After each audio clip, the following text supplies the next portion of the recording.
Assalamualaikum warahmatullahi wabarakatuh. Di sini kami yang beranggotakan Raihan Febiananda, Rozik Wahyu Prasetyo, dan saya sendiri, Idam Bilaksano, akan menjelaskan jawaban dari UTS Data Mining. Oke, yang pertama akan dijelaskan oleh Rozik Wahyu Prasetyo. Untuk soal yang pertama, apakah perbedaan antara data, informasi, dan pengetahuan? Jelaskan disertai contohnya. Data adalah sesuatu yang belum mempunyai arti bagi penerimanya dan masih memerlukan adanya suatu pengolahan. Data bisa berwujud suatu keadaan, gambar, suara, huruf, angka, matematika, bahasa, ataupun simbol-simbol lainnya. Data merupakan bahan mentah dari informasi. Untuk informasi adalah hasil pengolahan data yang sudah dapat diterima oleh akal pikiran penerima informasi yang nantinya dapat digunakan untuk pengambilan keputusan. Informasi dapat berupa hasil gabungan, hasil analisa, hasil penyimpulan, dan juga hasil pengolahan sistem informasi komputerisasi. Untuk pengolahan adalah pengetahuan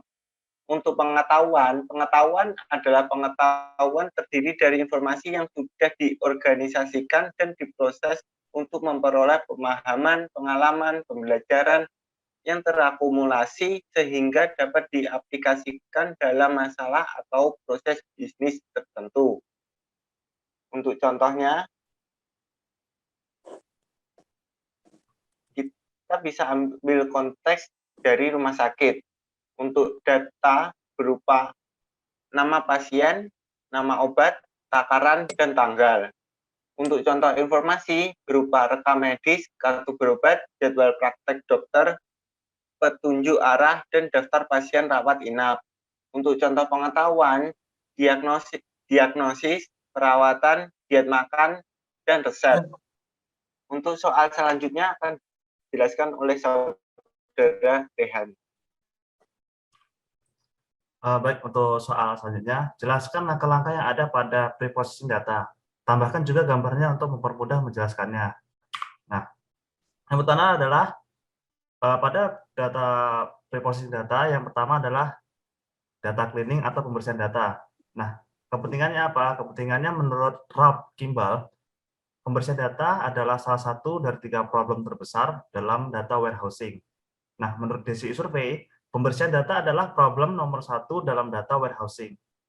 Nah, tugas pembersihan data yang pertama adalah mengisi nilai-nilai yang hilang, mengenali outliers dan menghaluskan noisy data, memecahkan redundansi yang disebabkan oleh integrasi data, dan memperbaiki ketak konsistenan data. Selanjutnya adalah menggunakan rujukan eksternal dan mendeteksi pelanggaran kendala, misal kebergantungan fungsional. Nah, selanjutnya adalah integrasi data atau data integration. Integrasi data adalah mengkombinasikan data dari banyak sumber ke dalam suatu simpanan terpadu. Nah, integrasi data memiliki integrasi skema ini adalah mengintegrasikan metadata dari sumber-sumber yang berbeda. Problem identifikasi entitas, mengenali entitas dunia nyata dari banyak sumber-sumber data. Nah, integrasi data memiliki pendeteksian dan pemecahan konflik nilai data yang untuk entitas dunia nyatanya yang sama, nilai atribut dari sumber-sumber berbeda adalah berbeda. Dan alasan yang mungkin representasi berbeda, skala berbeda, misalnya berat bisa dalam pound atau kilogram. Nah, selanjutnya adalah transformasi data atau data transformation. Data transformation ini memiliki penghalusan. Penghalusan ini adalah menghilangkan noise dari data. Selanjutnya adalah agregasi. Nah, agregasi ini adalah ringkasan konstruksi kubus data. Selanjutnya adalah generalisasi, yang konsep hierarkinya climbing. Selanjutnya adalah normalisasi, diskalakan agar jatuh di dalam suatu range kecil yang tertentu. Nah, normalisasi ini memiliki 3 jenis, yaitu normalisasi min-max, normalisasi z-score, dan normalisasi dengan penskalaan desimal. Selanjutnya adalah transformasi memiliki konstruksi atribut atau fitur, yang atribut-atribut baru dibangun dari atribut-atribut yang ada. Nah, normalisasi min mas rumusnya adalah seperti berikut. Bisa dilihat di sebelahnya itu ya. Nah, selanjutnya adalah normalisasi z-score. Saat min atau max tak diketahui, rumusnya seperti itu. Dan yang terakhir adalah normalisasi dengan penskalaan desimal. Selanjutnya adalah reduksi data atau data reduction. Reduksi data adalah suatu data warehouse yang bisa menyimpan terabyte data. Dan atau analisis menambang data kompleks bisa membutuhkan waktu sangat lama untuk dijalankan pada dataset komplit atau tak efisien. Nah, reduksi data memiliki fungsi mengurangi ukuran dataset, tapi menghasilkan hasil analitis yang sama atau hampir sama. Nah, strategi reduksi data adalah agregasi kubus data. Yang kedua adalah reduksi dimensionalitas atau menghilangkan atribut tak penting. Nah, selanjutnya adalah kompresi data. Reduksi numericity reduction atau mencocokkan data ke dalam model. Dan yang terakhir adalah diskritisasi dan pembuatan konsep hierarki. Oke, ini pertanyaan nomor 3 yang akan dijawab oleh Mas Idam. Monggo. Oke. Untuk pertanyaannya, ini berikut merupakan tabel turn frequency count dari beberapa dokumen. Dokumen mana yang paling mirip dengan D2? Buatlah codingannya dengan bahasa Python dan jelaskan. Ini kami menggunakan rumus Euclidean dan juga Gaussian similarity. Ini saya akan menjelaskan bagian dari rumus Euclideannya. Oke.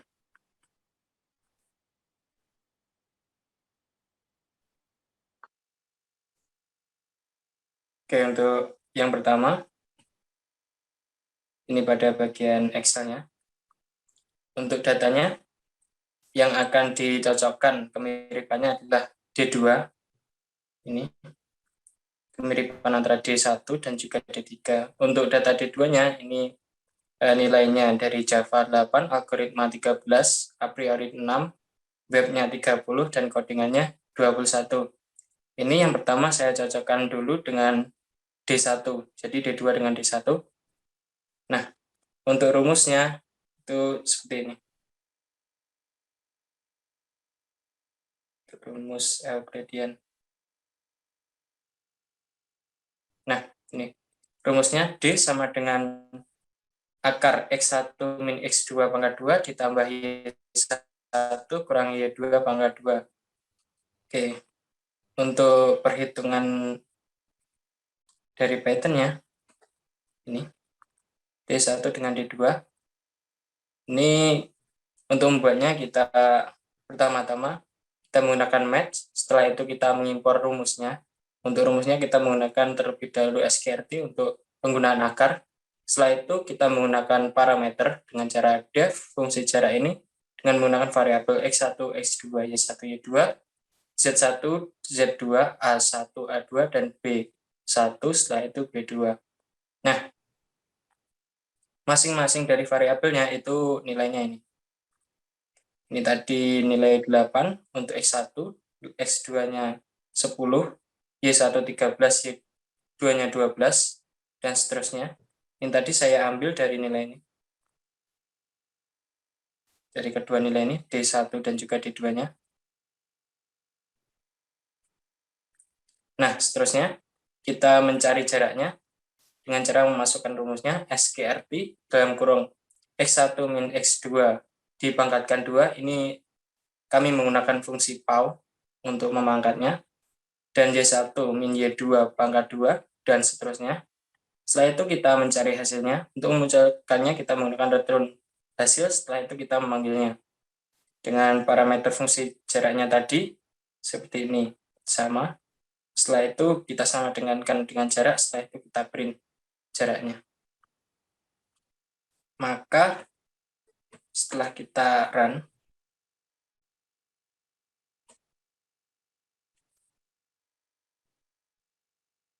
bentar. Nah, ini. Maka hasilnya 15,329. Nah, ini tadi kami coba hitung manual dengan cara tulisan tangan. Bentar. Ini. Sama seperti rumusnya tadi. Bentar, masih lemot. Ini. Akar X1 min X2 dipangkatkan 2 dan seterusnya. Seperti ini saya masukkan nilai-nilainya dan mendapatkan nilainya seperti ini. Setelah itu saya cari nilainya lagi, mendapatkan nilai ini. Setelah itu saya jumlahkan, mendapatkan akar 235. Nah, akar dari 235 adalah 15,3. 15,3 sama dengan yang ini tadi. Oke. Dan untuk yang kedua, itu D2 dengan D3, yang nilainya 89, 13, 14 ini. Ini saya juga menggunakan rumus Euclidean-nya. Untuk pattern-nya, terus seperti ini. Sama dengan yang tadi, cuma nilainya saja yang saya ganti. Untuk X2-nya 9, Y2-nya 14, Z2-nya 7, dan seterusnya seperti ini. Setelah itu saya masukkan, saya run.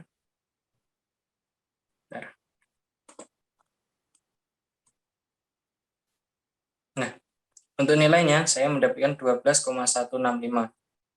Dan setelah saya hitung secara manual, hasilnya seperti ini.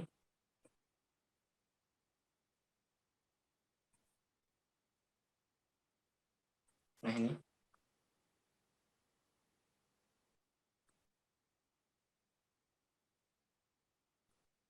Ini tadi saya masukkan nilainya semuanya. Mulai dari nilai ini, D2-nya 8, kurangi 9, pangkat 2, dan seterusnya seperti ini. Seperti hanya tadi, saya cari nilainya. Sampai pada bagian penjumlahan, hasil dari penjumlahannya, setelah itu saya akar, mendapatkan nilai 12,1. Itu nilainya sama dengan hasil penjumlahan, hasil penjumlahan yang ada di pemrograman Python-nya. Seperti ini. Nah, setelah itu dapat diambil kesimpulan bahwa D2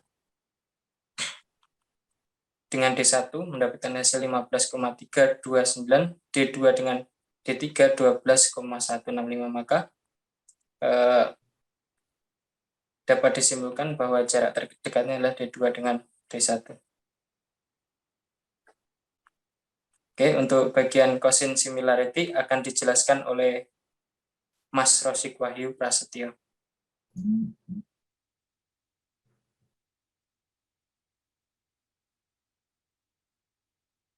Di sini saya akan menjelaskan rumus cosine similarity.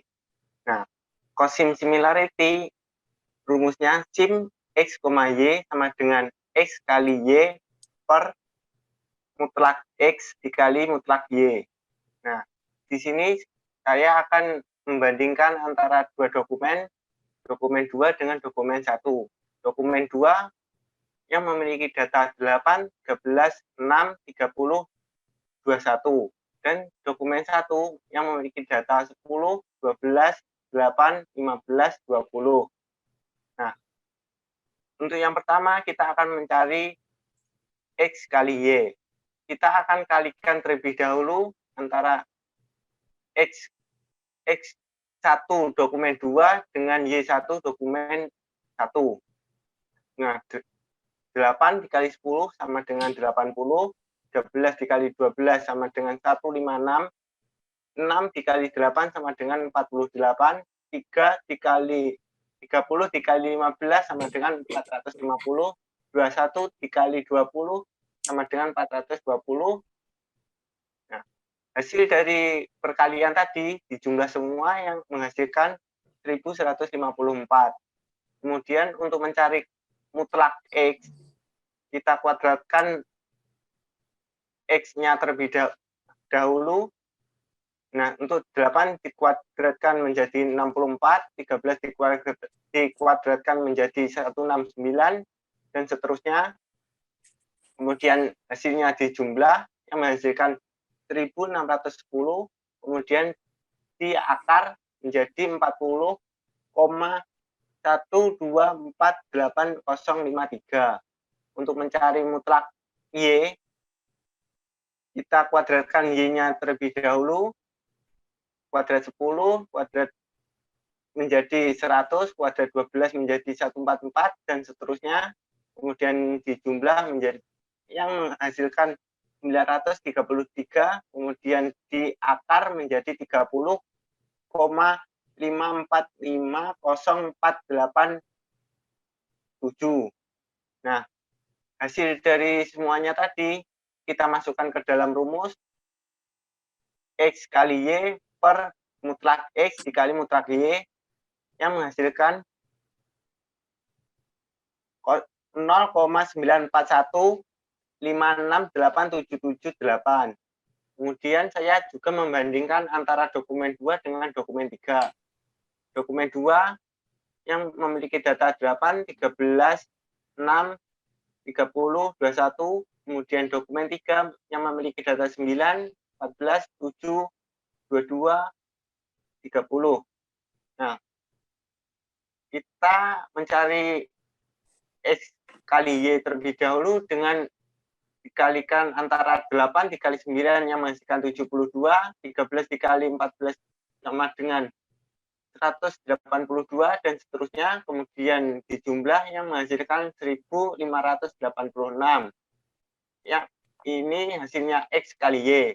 Kemudian untuk mencari mutlak X, kita kuadratkan X-nya terlebih dahulu yang menghasilkan ini, kemudian dijumlah yang menghasilkan 1610, kemudian diakar menjadi 40,1248. Kemudian kita mencari mutlak Y dengan dikuadratkan Y-nya terlebih dahulu yang menghasilkan ini, kemudian dijumlah menghasilkan 1710, kemudian diakar yang menghasilkan 41,3521.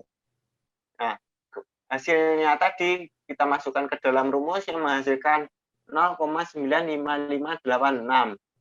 Nah, apabila kita rubah menjadi bahasa Python, yang jadinya seperti ini.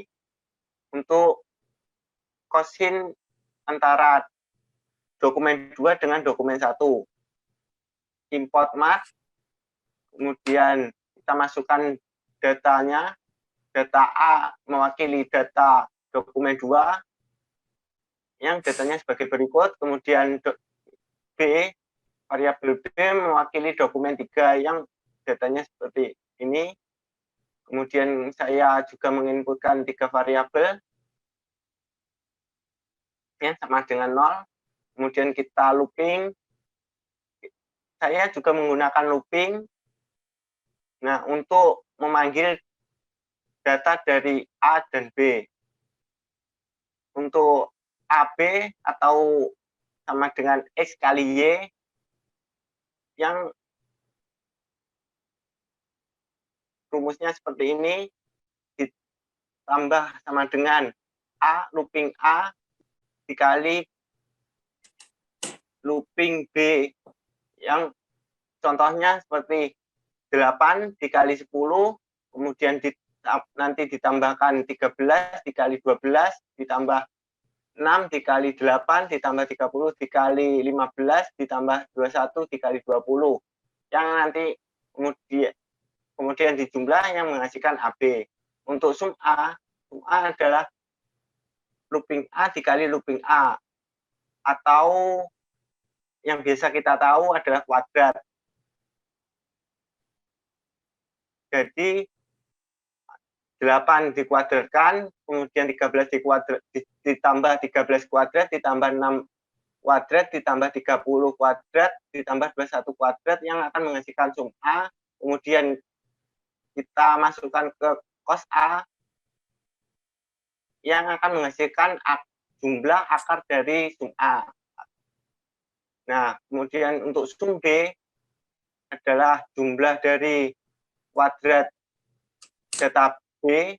Nah, kemudian untuk cos B adalah akar dari sum B. Setelah kita ketahui hasil semuanya, kita masukkan ke dalam rumus cos AB sama dengan AB atau X kali Y dibagi cos A atau mutlak X dikali cos B atau mutlak B yang akan menghasilkan 0,94156877771248009. Kita cek apakah sama.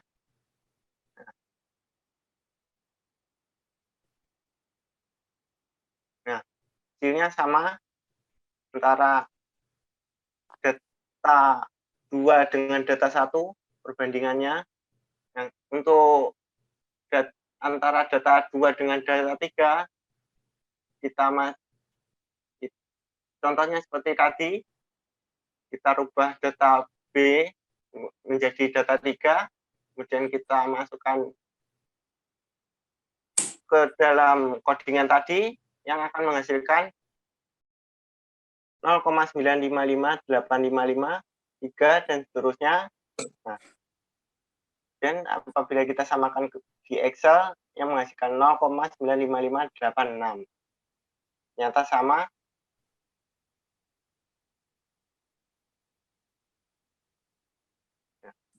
Jadi kesimpulannya, apabila menggunakan rumus Cosine similarity yang lebih mendekati antara data 2 dengan data 1 atau data 2 dengan data 3 adalah data 2 dengan data 3 yang hasilnya adalah 0,95586 yang lebih tinggi daripada data 2 dengan data 1 yang 0,941568778.